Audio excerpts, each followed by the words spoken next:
A manhã surgia tranquila sobre as colinas verdejantes de Wessex, enquanto o orvalho brilhava como pequenas pérolas sobre a grama. O canto dos pássaros preenchia o ar e os primeiros raios de sol acariciavam os telhados das modestas casas anglo-saxônicas. No meio daquela paisagem encantadora, um menino de olhos vivos e cabelos castanhos claros corria descalço pelos campos, o olhar fixo no horizonte, como se pressentisse que sua vida estava destinada a algo maior do que a terra onde nascera. Seu nome era Winfried. Filho de uma família nobre, Winfried crescera ouvindo relatos sobre heróis guerreiros, antigos reis e as lendas do seu povo. Mas, ao contrário de outros meninos que sonhavam em empunhar uma espada e conquistar terras distantes, ele sentia uma atração estranha pelos relatos sobre santos e mártires que ouvia dos lábios de sua mãe. Todas as noites, quando a família se reunia ao redor do fogo, ela contava histórias do Evangelho, e o pequeno Winfried, de olhos bem abertos, perguntava uma e outra vez por que aqueles homens e mulheres haviam abandonado tudo por uma fé invisível. Mamãe, será mesmo que existe um tesouro no céu mais valioso do que as terras e as joias? Perguntou ele certa noite, enquanto as sombras dançavam nas paredes. A mãe acariciou seus cabelos com ternura. Sim, meu filho, há um tesouro eterno que nem a traça destrói, nem o ladrão rouba. É o amor de Deus e a alegria de servi-lo. O menino guardou essas palavras em seu coração como uma semente que, embora invisível, começaria a crescer com o passar dos anos. À medida que crescia, Winfried tornou-se um jovem estudioso, sedento por conhecimento. Não se contentava apenas com o que aprendia nas escolas monásticas de Exeter e Nursling. Devorava os textos sagrados e os comentários dos padres da igreja, desejando compreender o mistério que levava os homens santos a abandonar tudo. Porém, no fundo de sua alma, ardia uma inquietação que ele não conseguia silenciar. Seria suficiente ensinar e pregar em sua terra natal, quando além mar, existiam povos inteiros que ainda não conheciam Cristo? Certa noite, enquanto contemplava o céu estrelado, Winfried sentiu um estremecimento na alma. As palavras do Evangelho ecoaram em sua memória. Ide e fazei discípulos entre todas as nações. Foi então que compreendeu que sua vocação não era ficar, mas partir. Sentia o chamado para cruzar o mar e adentrar terras selvagens, onde deuses de pedra e madeira ainda governavam os corações dos homens.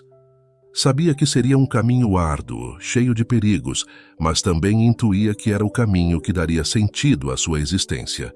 Assim começava a história daquele que o mundo conheceria como São Bonifácio, o apóstolo da Alemanha. Um homem que deixaria para trás seu nome anglo-saxão, suas terras, seu conforto e até sua própria vida para levar a luz do Evangelho aos confins do Império. Sua história seria tecida entre cartas e crônicas, entre gestos heróicos e lágrimas derramadas, entre milagres silenciosos e decisões audaciosas. Uma história que ecoaria através dos séculos como o testemunho de uma alma que respondeu ao chamado com todo o seu ser. Esta é a história do menino que olhava para o horizonte, do mestre que buscava sabedoria, do missionário que derrubou ídolos e do mártir que entregou sua vida sem temor. Esta é a história de São Bonifácio, o semeador da fé, o reformador incansável, o apóstolo e mártir da Alemanha.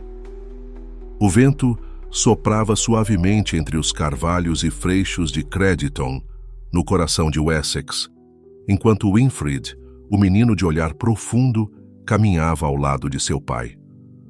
O ar estava impregnado com o cheiro de terra úmida e lenha queimada, e os campos se estendiam até perder de vista, salpicados pelas sombras alongadas do entardecer. O pequeno, com apenas 7 anos, observava fascinado as palavras que seu pai entalhava em uma tábua de madeira, ensinando-lhe os primeiros sinais de escrita. "Lembre-se, meu filho", dizia o pai com voz firme e paciente. O conhecimento é como uma espada. Quem sabe usá-lo conquista mais do que aquele que empunha ferro. Winfried assentia, mas em sua mente dançavam imagens não de conquistas nem guerras, mas de monges curvados sobre manuscritos, de salmos entoados nas capelas, das histórias que sua mãe lhe contava ao calor do lar. Sua mãe, Edith, era uma mulher de fé profunda. Todas as noites, quando as estrelas começavam a cobrir o céu, reunia os filhos ao redor do fogo e lhes falava sobre os santos, sobre os mártires que haviam entregue suas vidas por Cristo. Winfried, o caçula, ouvia encantado. Quando Edith falava sobre Santo André, crucificado em uma cruz em forma de X, ou sobre Santo Estevão, apedrejado, o menino sentia que aquelas histórias o atravessavam como uma flecha invisível. "Mamãe", perguntou ele uma noite, enquanto as chamas projetavam sombras dançantes na parede, "por que eles não fugiram? Por que não se esconderam para se salvar?" Edith o olhou com doçura e beijou sua testa. Porque sabiam que a vida deles não era apenas para eles mesmos, mas para Deus. E quando se ama tanto assim, meu filho, já não se teme nem mesmo a morte. Essas palavras ficaram gravadas no coração de Winfried como um selo. Os anos passaram, e Winfried cresceu em sabedoria e força. Não era o menino mais robusto da aldeia, nem o mais barulhento, mas possuía uma determinação silenciosa que o destacava. Quando chegou o momento de sua educação formal, foi enviado a Exeter e, mais tarde, ao mosteiro de Nursling, sob a direção do abade Wimbert. Lá, entre códices latinos, pergaminhos e longas horas de oração, Winfried mergulhou no mundo da teologia, da gramática e das escrituras.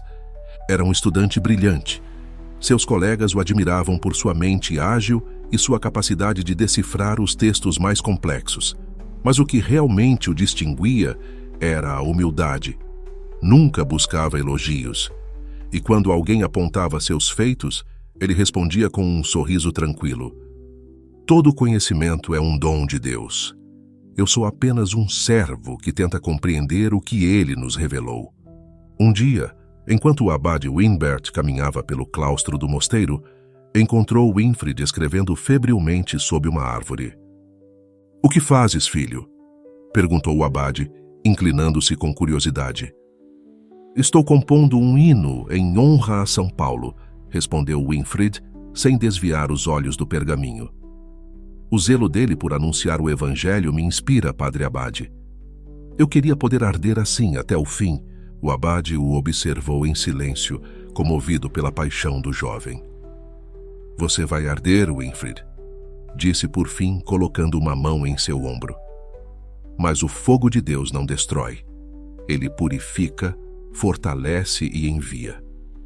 As palavras do abade foram proféticas. Nos anos seguintes, Winfried tornou-se mestre e pregador. Suas homilias eram claras, profundas, cheias de convicção. Os monges e fiéis que o escutavam ficavam comovidos pela força de suas palavras, por sua habilidade de unir ensinamento e vida prática. No entanto, em seu coração continuava pulsando um anseio que nenhuma tarefa cumprida podia saciar: evangelizar terras ainda não alcançadas pela luz de Cristo. Cada vez que lia os relatos sobre as tribos germânicas, sobre suas florestas sombrias cheias de ídolos, seus druidas e sacrifícios, algo dentro dele ardia. Via diante dos olhos não um povo bárbaro a temer, mas irmãos que ainda não haviam escutado as palavras do Evangelho. Certa noite, enquanto orava sozinho na capela, levantou os olhos para o crucifixo e sussurrou: "Senhor, se for da tua vontade, envia-me. Eis-me aqui, disposto a partir." O silêncio que encheu o espaço foi tão profundo que quase se podia ouvir o bater de seu coração. Dentro de si, sentiu uma paz imensa, como se uma mão invisível o abençoasse. Soube, sem qualquer dúvida, que seu destino o chamava além-mar.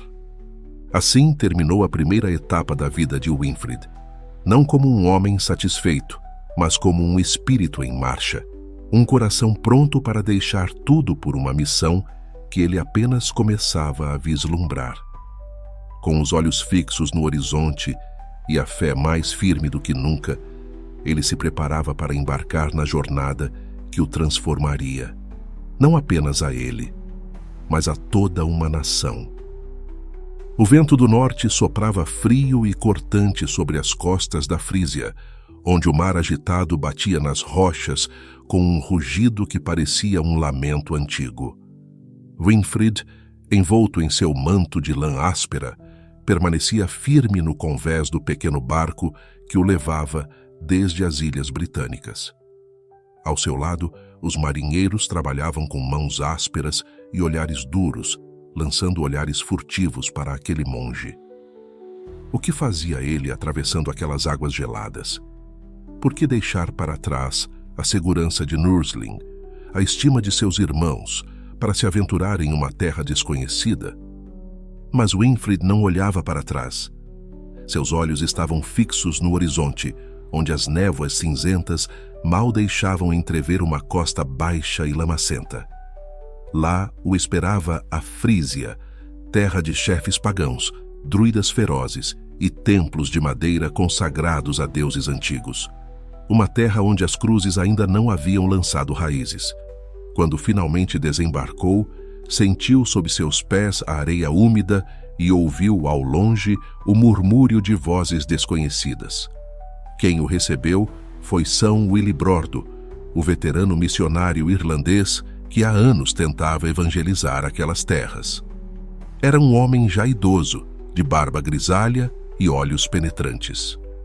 Winfried, filho, disse ele abraçando-o com força, seja bem-vindo. Aqui, cada alma conquistada é uma vitória contra 1000 sombras. Os dias que se seguiram foram árduos. Winfried acompanhava Willibrordo de aldeia em aldeia, pregando para homens endurecidos pela guerra e pela superstição. Via como os pagãos zombavam, como os druidas sussurravam ameaças, como os chefes tribais olhavam com desprezo para cada palavra pronunciada em nome de Cristo. Certa tarde, enquanto dividiam um pedaço de pão na penumbra de uma cabana, Willibrordo olhou para Winfried com gravidade. Essa gente são como feras, irmão. Trouxemos o evangelho, mas eles não querem. Preferem seus deuses de carvalho e seus sacrifícios sangrentos.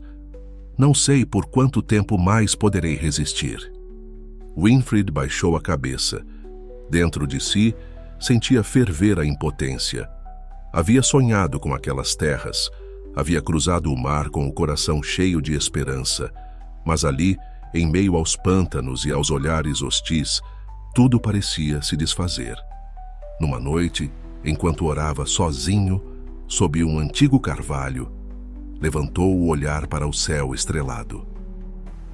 Senhor, sussurrou, o Senhor me trouxe até aqui para fracassar? Ou essa é uma prova que preciso atravessar? O vento agitou os galhos sobre sua cabeça e, por um momento, ele acreditou ouvir no sussurro das folhas uma voz suave. Seja paciente. Ainda não é a hora, mas ela chegará. Pouco tempo depois, Willibrordo foi chamado para outras terras, e Winfried, vendo a instabilidade política que abalava a região, compreendeu que não poderia ficar. As lutas entre os chefes frisões e os francos, as traições e as guerras tornavam impossível a missão. Com o coração pesado, decidiu voltar para a Inglaterra.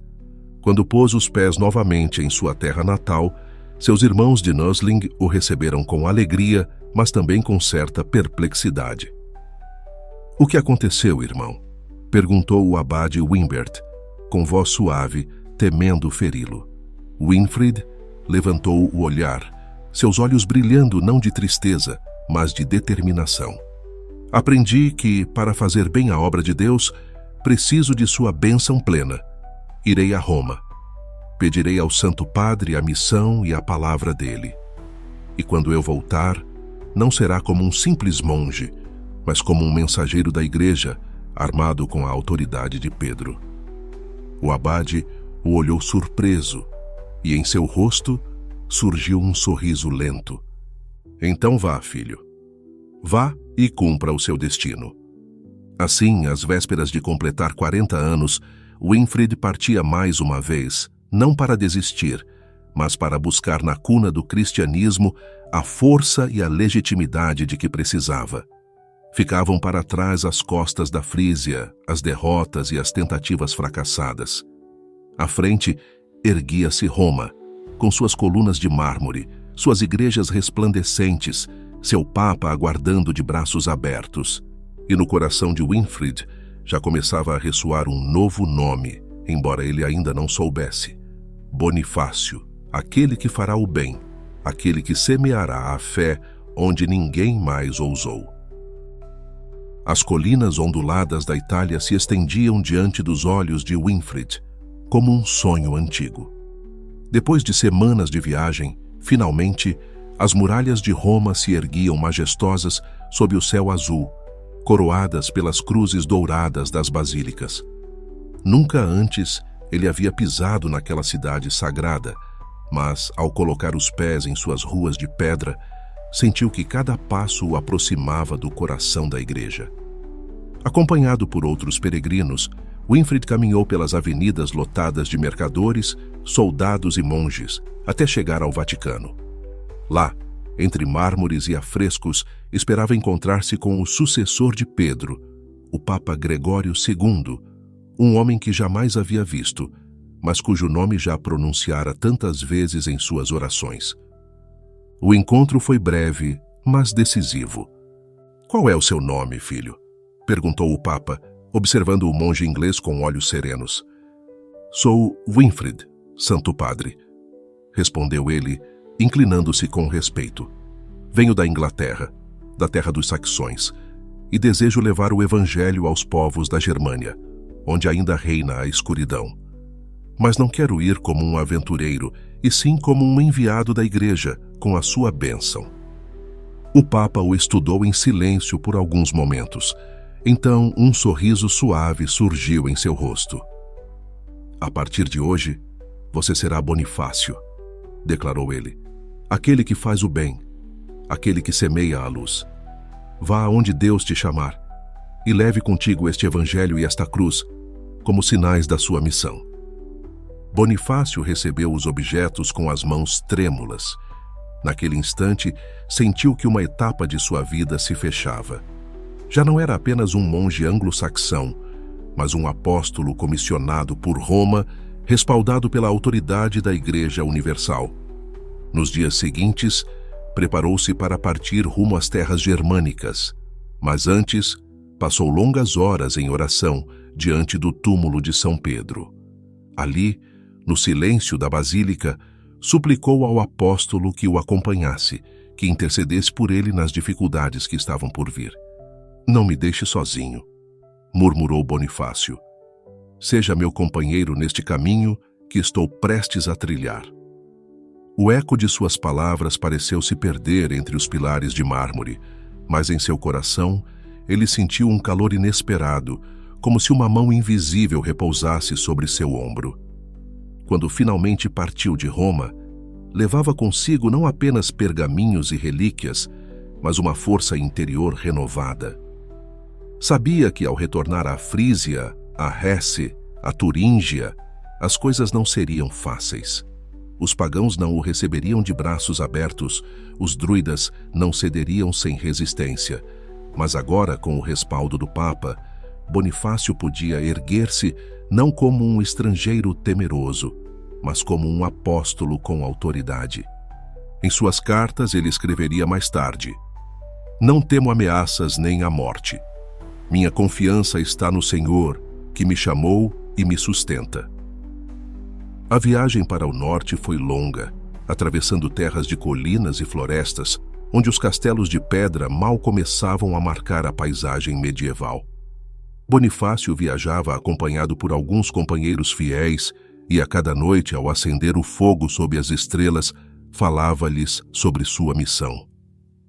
"Não fomos enviados apenas para pregar palavras", dizia ele, "mas para dar testemunho com nossas vidas, Talvez não vejamos os frutos do que estamos semeando, mas Deus os fará crescer no seu tempo. Finalmente, chegaram a Hesse, onde o povo ainda rendia culto aos antigos deuses da floresta. Ali Bonifácio tomou uma decisão que selaria seu nome na história. Dirigiu-se a Geismar, onde os locais veneravam um gigantesco carvalho dedicado a Thor, o deus do trovão. "Você sabe o que está fazendo?" sussurraram alguns cristãos locais. "Se tocar nessa árvore, o povo vai matá-lo. Ela é sagrada para eles."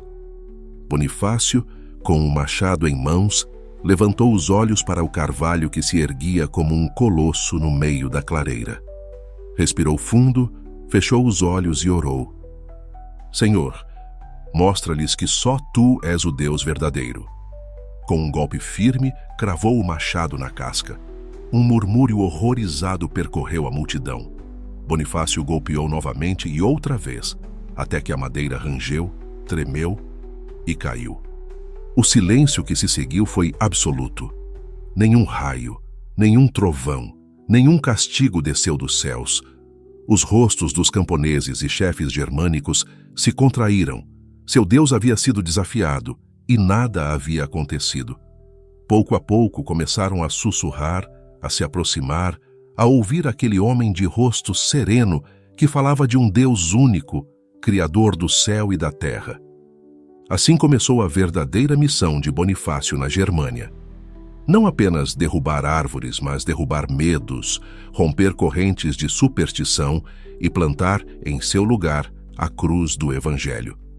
E de Roma, as notícias chegavam ao Papa Gregório II, que sorria ao ler os relatos de seu apóstolo. "Bonifácio, meu filho", murmurava para si, "você será o semeador que transformará as florestas pagãs em campos para o Senhor." A neblina da manhã se erguia sobre as florestas de Hessen, envolvendo as copas das árvores num véu prateado. Bonifácio avançava por trilhas estreitas, acompanhado por um pequeno grupo de monges. Cada passo era um desafio: cruzar terras selvagens, onde lobos rondavam e bandidos espreitavam, e ao mesmo tempo enfrentar os desafios invisíveis da alma: o desânimo, o medo, a solidão. No entanto, em cada olhar de Bonifácio ardia a chama de uma convicção inquebrantável. Certa manhã, enquanto organizava seus companheiros numa clareira da floresta, ergueu uma cruz de madeira recém-talada.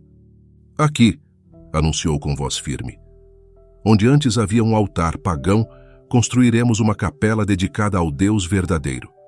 Aqui plantaremos a fé." Os irmãos monges o observavam, alguns com entusiasmo, outros com dúvida. As histórias de rebeliões das tribos locais circulavam como um vento inquietante entre eles. Porém, quando Bonifácio erguia os olhos ao céu, irradiava uma certeza que lhes devolvia a coragem. Nos anos seguintes ao seu comissionamento oficial por Roma, Bonifácio não parou um só dia. Fundou igrejas, organizou comunidades, ensinou os novos convertidos e, acima de tudo, formou um novo clero germânico que pudesse sustentar a fé nessas terras difíceis. Ele sabia que, sem formação, sem raízes profundas, a fé seria como uma semente lançada entre pedras. Precisamos de monges que sejam mestres e pastores, não apenas pregadores de passagem, dizia a seus companheiros. Devemos deixar aqui algo que permaneça quando já não estivermos. Foi então que nasceu um de seus projetos mais queridos, o Mosteiro de Fulda. Numa vasta planície cercada por colinas suaves, Bonifácio viu o lugar perfeito para erguer um centro espiritual. Chamou São Estúrmio, um de seus discípulos mais fiéis, e falou sob a sombra de um carvalho caído.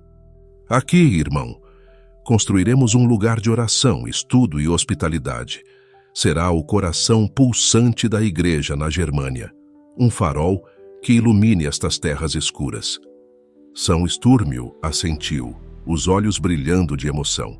Em poucos anos, Fulda tornou-se um centro de cultura e fé, onde monges copistas, teólogos e pregadores formavam uma rede que sustentava a expansão cristã. Mas nem tudo era paz. Bonifácio teve que enfrentar a resistência não apenas dos pagãos, mas também de certos nobres cristãos mornos, mais interessados em manter seus privilégios do que em abraçar uma fé viva. Nos sínodos que organizava, Bonifácio falava com franqueza. Não basta chamar-se cristão se se continua vivendo como pagão. Devemos purificar a igreja das superstições, das práticas corrompidas, da ignorância. Essas palavras lhe trouxeram tanto admiração quanto inimigos. Alguns líderes locais o viam como um reformador incômodo, um estrangeiro que vinha mexer em estruturas enraizadas. Mas Bonifácio não se detinha. Com cartas cheias de paixão, escrevia a Roma, informando o Papa de seus esforços, pedindo conselhos, fortalecendo assim o vínculo entre a Igreja Germânica e a sé de Pedro. Certa noite, após um dia exaustivo de visitas e pregações, Bonifácio sentou-se ao lado de São Lulo, seu discípulo mais próximo. Juntos, olhavam as estrelas cintilarem no firmamento. "Não teme, mestre, que um dia te odeiem tanto a ponto de quererem te matar?" perguntou Lulo em voz baixa. Bonifácio o olhou, sorrindo suavemente. "O medo sempre nos acompanha, filho. Mas se o Senhor me chamar para dar minha vida por ele, não seria essa a maior das glórias?" Lulo permaneceu em silêncio, gravando essas palavras em sua memória. Assim, entre fundações, reformas e cartas repletas de ardor apostólico, Bonifácio foi tecendo uma rede sólida que resistiria às tempestades do tempo. Ele sabia que os frutos nem sempre seriam imediatos, mas confiava que a semente estava bem plantada. Em Roma, o Papa acompanhava suas notícias com atenção, enviando-lhe cartas de encorajamento. Das Ilhas Britânicas, monges e monjas se uniam à sua missão, trazendo consigo livros, cálices, ornamentos litúrgicos. Era como se toda a igreja se sentisse arrastada pela paixão desse homem que, nas terras frias e selvagens da Germânia, acendia, com sua simples presença, o fogo do Evangelho. A década avançava e Bonifácio sabia que a tarefa estava longe de ser concluída. No entanto, cada igreja erguida, cada comunidade formada, cada coração convertido era, para ele, uma vitória silenciosa que ressoava nos céus. O semeador da fé não descansava, porque sabia que a colheita era grande e os trabalhadores, poucos. Os sinos ecoavam sobre as colinas de Mainz, soando fortes sob um céu azul que parecia se abrir só para aquela ocasião. Bonifácio, já de cabelos grisalhos e rosto marcado pelas rugas do esforço, ajoelhava-se diante do altar, cercado por bispos, monges e fiéis. O Papa havia decretado sua elevação. Daquele dia em diante, Bonifácio não seria apenas um simples missionário. Seria arcebispo, legado pontifício para toda a Germânia, com autoridade para organizar, corrigir e consolidar a nascente igreja nessas terras turbulentas. Quando se levantou, com o báculo nas mãos e o coração transbordando, seus olhos brilhavam de emoção. "Não é uma honra pessoal", sussurrou a seu discípulo São Lulo. "É uma cruz ainda mais pesada, mas, se Deus quiser, eu a carregarei com alegria." A nova responsabilidade transformou Bonifácio numa figura de referência, não apenas espiritual, mas também política.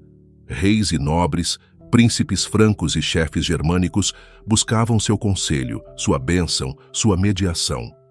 As cartas que ele enviava ao Papa Gregório III e depois ao Papa Zacarias mostravam sua sabedoria prática, sua fina compreensão das lutas pelo poder e, ao mesmo tempo, sua absoluta fidelidade a Roma. Nos sínodos que organizou, Bonifácio reformou o clero, expulsou os indignos, ordenou novos sacerdotes bem preparados e proibiu práticas supersticiosas que se misturavam ao cristianismo. Era um homem rigoroso, mas também terno. Quando escrevia às freiras de Wimborne, na Inglaterra, agradecendo-lhes por enviarem novos missionários, suas palavras eram cheias de afeto, quase paternais. "Sois as rosas de Cristo", escreveu numa carta.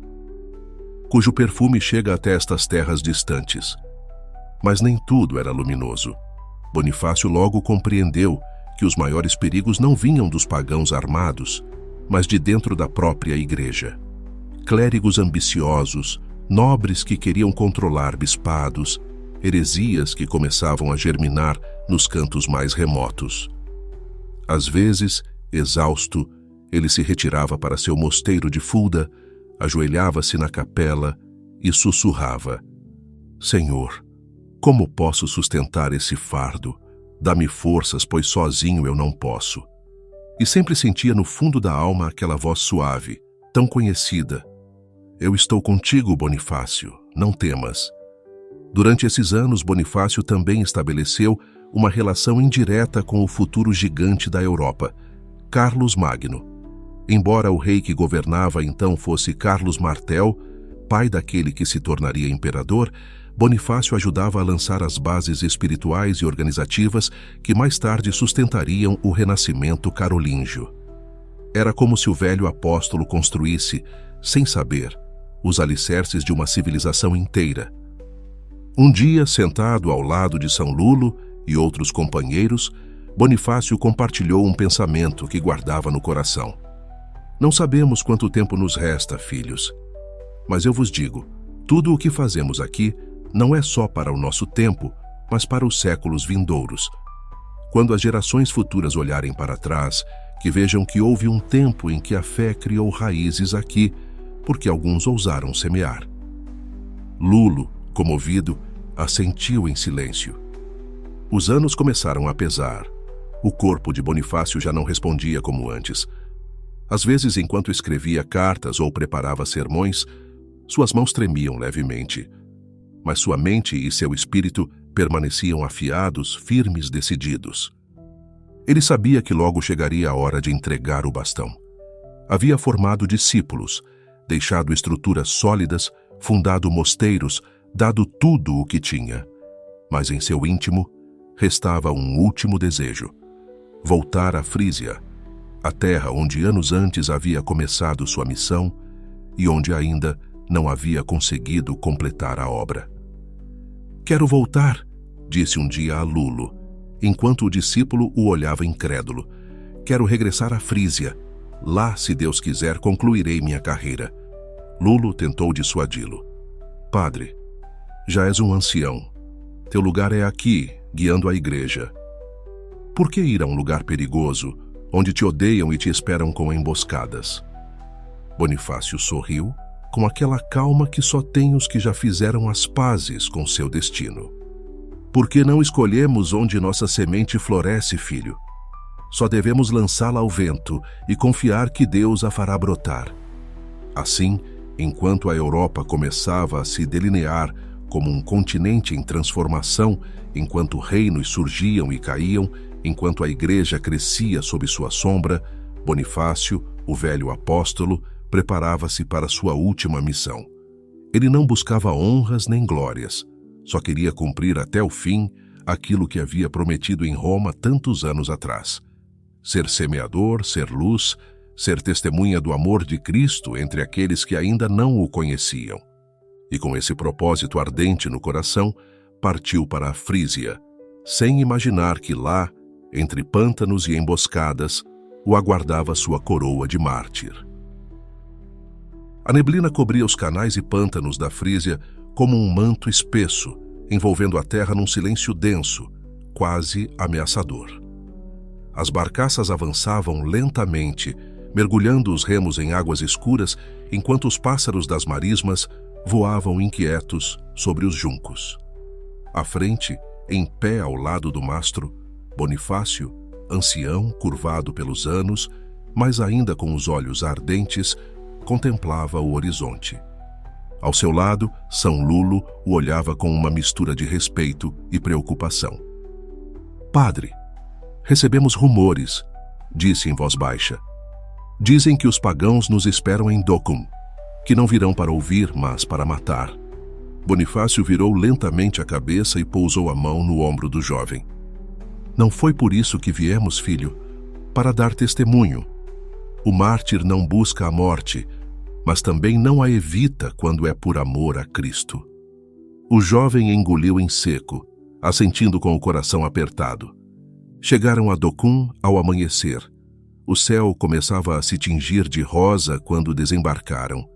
Bonifácio e seus companheiros, monges, diáconos, irmãos de missão, montaram um pequeno acampamento nos arredores da aldeia.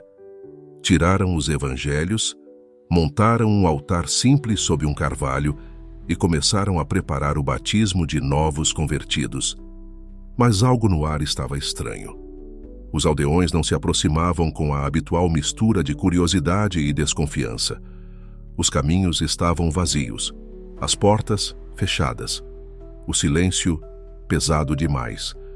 Então, como um trovão seco, ouviu-se um grito. Dos bosques e juncos surgiram figuras armadas, pagãos com lanças, machados e gritos de guerra, decididos a acabar com o intruso que desafiava seus deuses. Os monges se agitaram, alguns procurando pedras, paus, qualquer coisa para se defender. São Lulo correu até seu mestre. Padre, devemos fugir, podemos resistir, nos esconder, lutar. Mas Bonifácio ergueu a mão, sereno, e sua voz soou clara acima do caos. Não, não levantaremos armas. Somos mensageiros da paz, não guerreiros. Hoje daremos testemunho com nosso sangue. Tomou o livro dos evangelhos e o ergueu acima da cabeça como um escudo. Seu rosto estava tranquilo, quase radiante. Senhor Jesus, recebe minha vida. Tudo o que sou, tudo o que fiz, foi por ti. Os primeiros pagãos invadiram a clareira, brandindo suas armas. Os monges ajoelharam-se em círculo, cantando salmos, suas vozes trêmulas no começo, mas que pouco a pouco ganhavam força, como uma chama que se recusa a apagar. Bonifácio permaneceu de pé, o evangelho erguido, enquanto as sombras caíam sobre ele. O golpe foi rápido, brutal. O ancião caiu de joelhos, ainda abraçado ao livro, enquanto o sangue tingia a relva. Um a um, seus companheiros foram atingidos, mas nenhum fugiu, nenhum renegou. Quando os atacantes terminaram a chacina, ficaram olhando os corpos. Algo naquela cena os inquietava. Não havia resistência, não havia ódio, apenas uma serenidade que eles não conseguiam compreender. Um deles se aproximou do corpo de Bonifácio e tentou arrancar-lhe o livro, mas ao tocá-lo, estremeceu, como se uma força invisível o repelisse. Assustado, recuou. O sol subia lentamente quando tudo ficou em silêncio. Os corpos dos mártires foram encontrados dias depois pelos cristãos locais. Choraram, sim, mas não com desespero. Sabiam que aquele homem que cruzara o mar, desafiara as florestas, fundara igrejas e mosteiros, não havia sido derrotado. Ele conquistara sua coroa eterna. São Lulo, sobrevivendo milagrosamente, recolheu os restos de seu mestre e os levou de volta a Fulda. Ali o mosteiro que Bonifácio fundara tornou-se seu túmulo, seu santuário, o coração espiritual da Germânia. E assim, sob o céu imenso e entre os ecos dos salmos que haviam cantado ao morrer, Bonifácio entregou sua vida, não como um fracasso, mas como a semente final, plantada em sangue, que germinaria em gerações de fé. Os sinos de Fulda tocavam suavemente ao cair da tarde, quando as sombras começavam a se alongar sobre os túmulos dos monges. Sob um túmulo simples, coberto de flores silvestres, descansavam os restos de São Bonifácio, o apóstolo da Alemanha.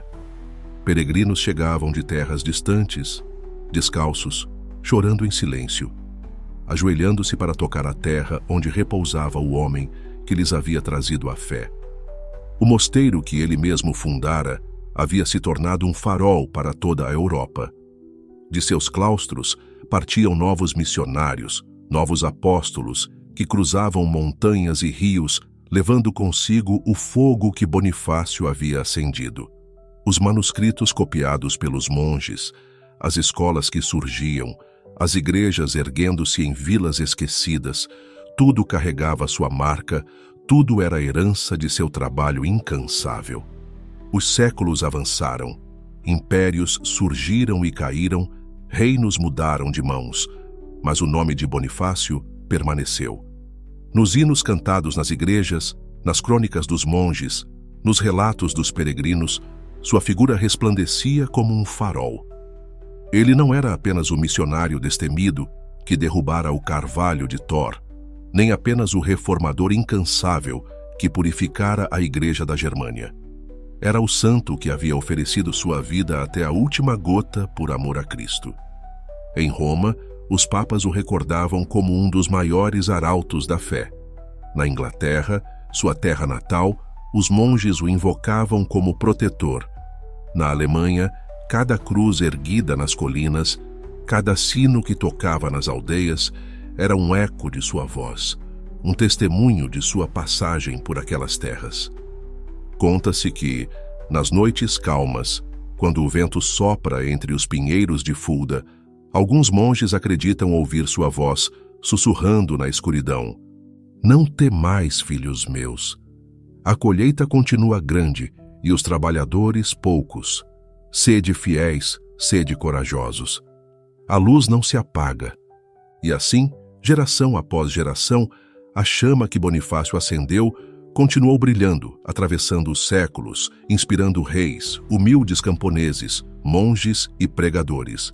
Sua vida, tecida de sacrifício e amor, não foi um relâmpago passageiro, mas um sol que iluminou toda uma era.